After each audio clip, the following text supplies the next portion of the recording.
Accouchement, sachez-en plus sur les contractions. Si vous vivez vos dernières semaines de grossesse, il est très important que vous sachiez différencier les contractions de l'accouchement de celles du faux travail.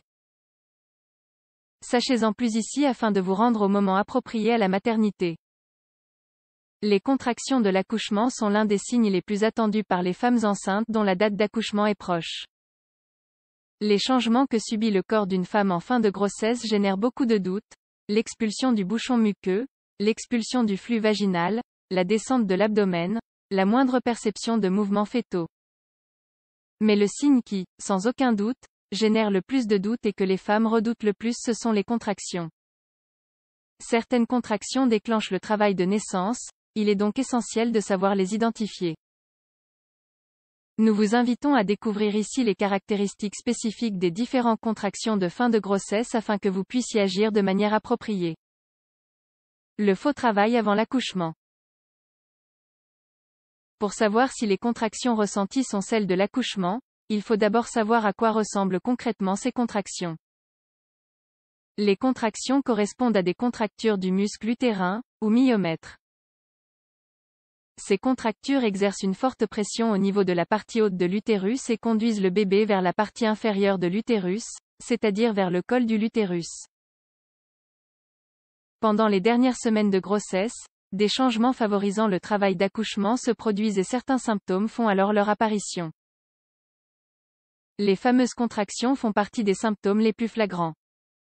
Mais pas toutes les contractions ont un lien avec les phases de dilatation et donc avec l'accouchement et la naissance du bébé. Le corps a besoin de se préparer à l'accouchement et il le fait progressivement, notamment lorsqu'il s'agit d'une première naissance.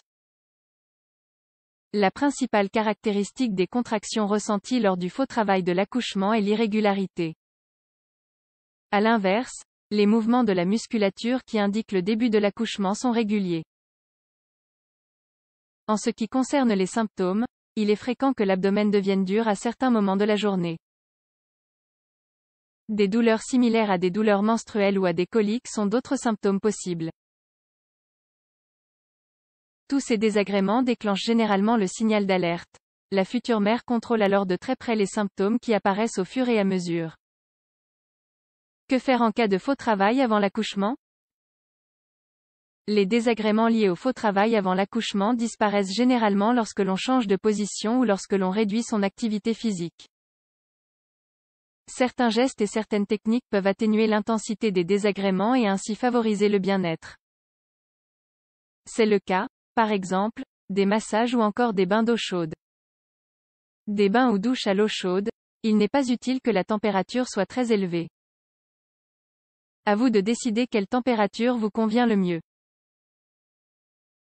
L'idée est de passer un moment relaxant une gym ball fit ball pour étirer le dos et les hanches. Les étirements aident à soulager les douleurs.